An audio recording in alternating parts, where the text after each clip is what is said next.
Oh, hey, Jill here, and you're listening to Organized Chaos with Jill. I'm your host and mom of three, and this is the show where we chat all the mom things and then some. So grab your coffee or whatever it is that gets you through the day, and let's get to it. Happy New Year, guys. Before we dive in today, I just want to again say I hope that you had a very Merry Christmas last week. We missed you. Obviously, we were off because of the holiday, but I hope that whatever you did, whether you stayed in, went out, spent it with friends, family, whatever, I hope that it was a magical day for you, for your family, all the good things, and welcome back. Happy New Year. Welcome to episode 18.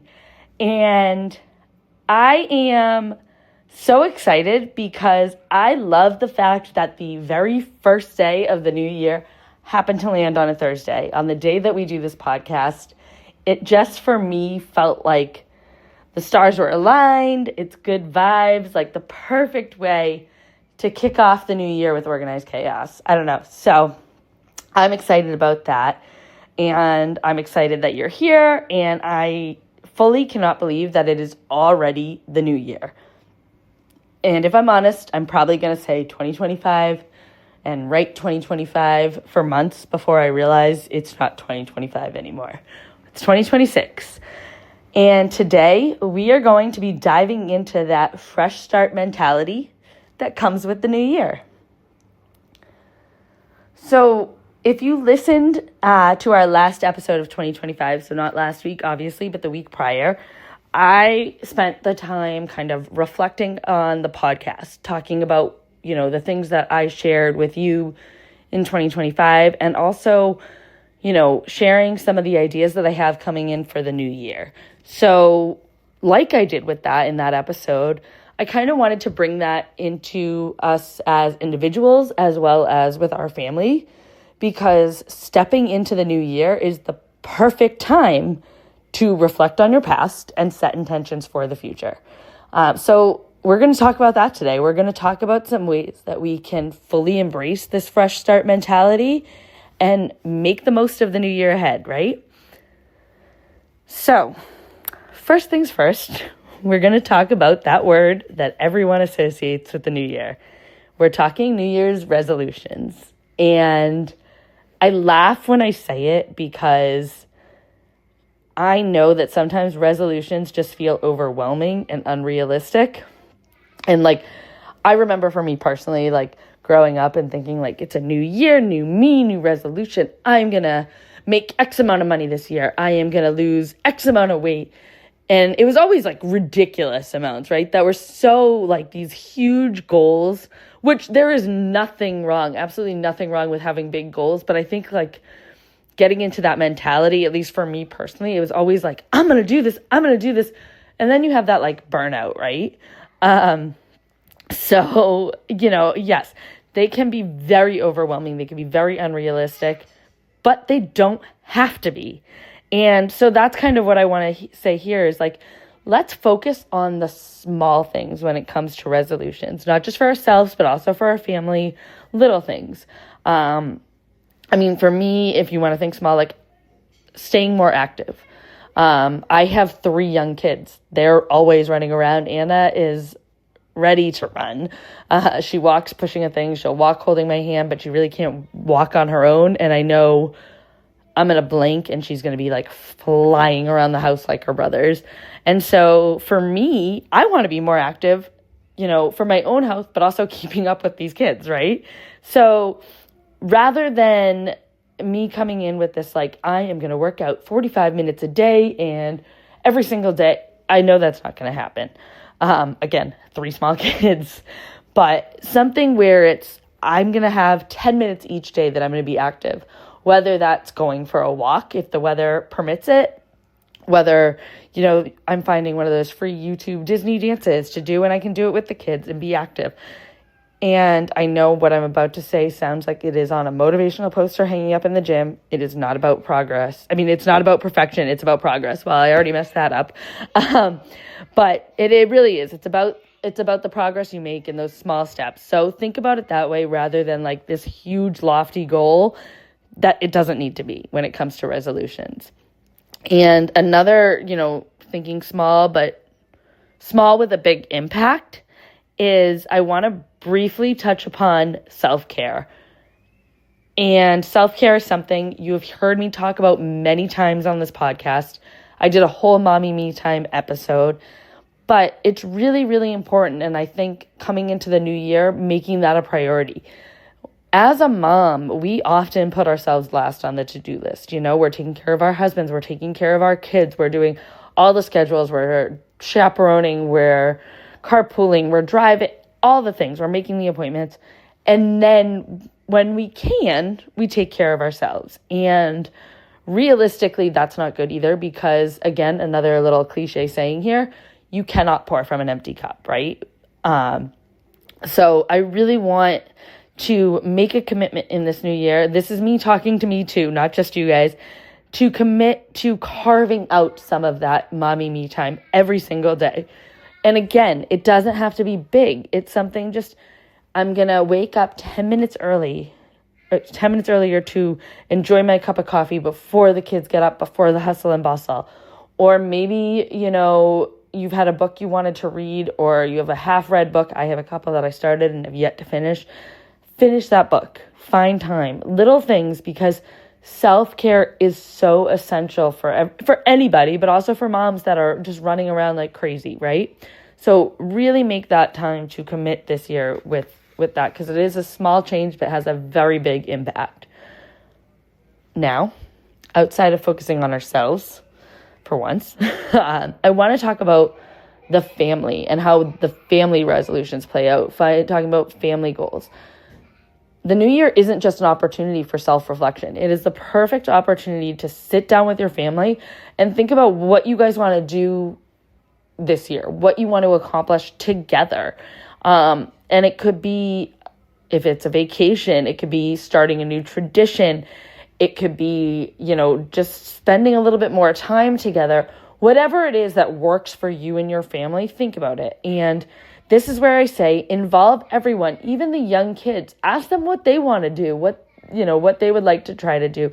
Because like I've said in past episodes, when you engage the kids and bring them into stuff, it helps them, and it's a learning experience for them, but it also just is like bonding as a family, which that alone is creating memories, right? So take time, think about it. Maybe you guys have a set time of year that you've always done stuff. So maybe think about what you want to do this year.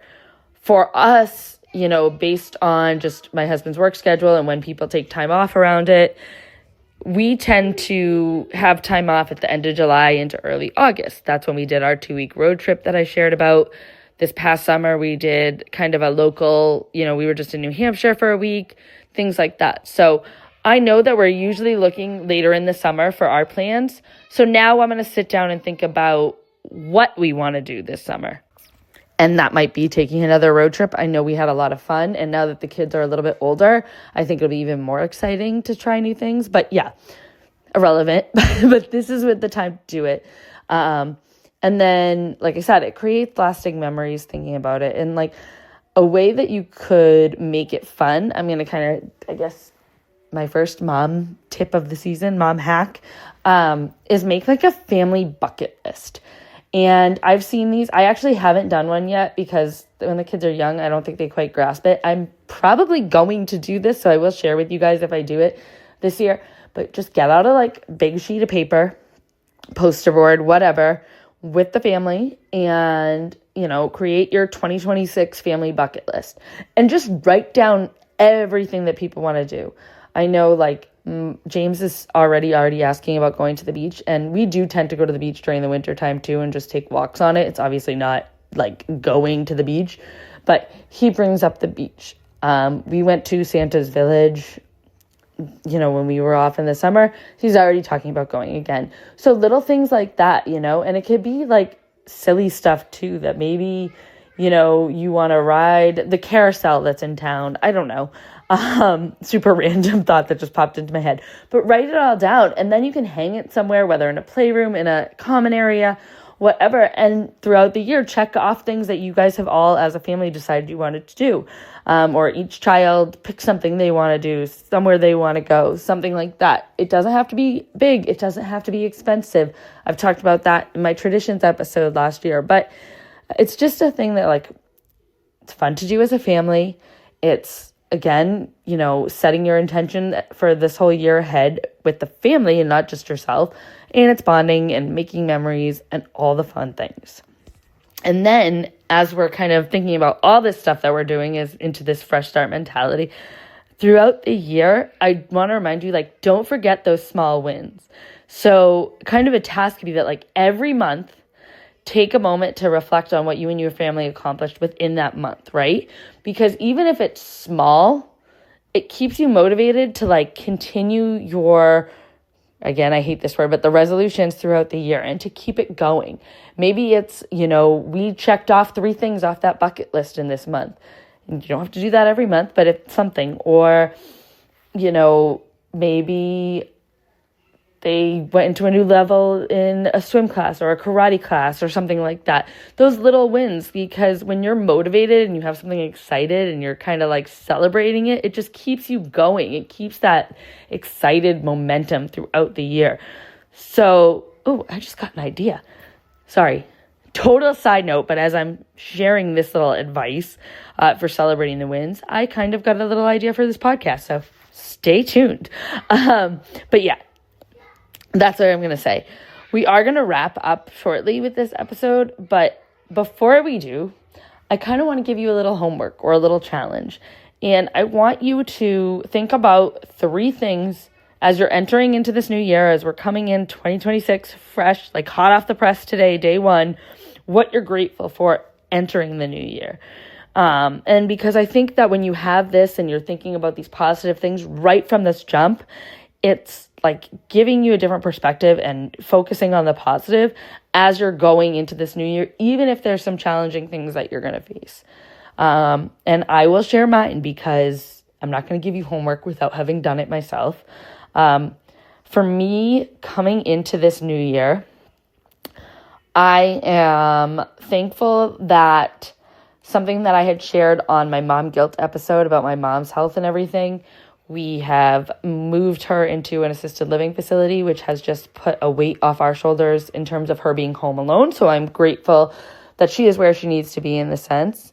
I am extremely grateful, and I'm sorry, this comes before my last one. I'm like backtracking for my family, for my husband, for my kids, just coming into this new year, strong. It's been a year, I think we can say, and we're coming into the new year, and I am so excited for what it would bring. And then my third thing I'm going to kind of use for this podcast, I'm grateful that I took the leap to start it last year and not wait, because I was playing the waiting game forever. And I'm very excited for the plans that I have for this podcast and bringing to you. So I am going to be focusing on that. I'm going to be focusing mainly on my family, because they are the reason I do this, every day. And I'm going to be thankful that I don't have to worry so much about my mom right now, and that takes a lot off. And then obviously I am so focused on organized chaos and all the things that are going to come with this podcast into this coming year. So those are my 3, and I totally would love you to come back and comment on your 3 things. What are your 3 things that you are grateful for entering into this new year? Share them with me. You can email me as well at organizedchaos@gmail.com, or organizedchaoswithjill@gmail.com. You can also follow us on Instagram if you aren't already doing so, because I check there as well. So comment on any of our posts. I am so, so excited. Again, Happy New Year. Let's crush this year together. I know I sound so cliche. I'm making myself sick thinking about it. Not really, but I do feel like I'm a motivational poster at the gym. And if you knew the old, I don't want to say the old me, but I went through a super fitness phase on Facebook, and I was always posting these motivational quotes. So I think I'm kind of having a backtrack to that and totally sharing them all with you. But let's do this. It's 2026. Let's make the most of this year together as moms, obviously, as spouses, as sisters, friends, all the things. This year's going to be great, and I am so excited to share what's to come. So remember your resolutions. Don't focus on the overwhelming big ones. You don't need big lofty goals. Sit down with your family. Make that family 2026 bucket list. Celebrate those small wins. And think about what you're grateful for coming into this new year. Have a great one, guys. Be sure to like, follow, and share this podcast. And if you aren't already doing so, follow us on Instagram at Organized Chaos with Jill. We'll have all the latest updates, upcoming episodes, and more. Have a good day. The best is yet to come.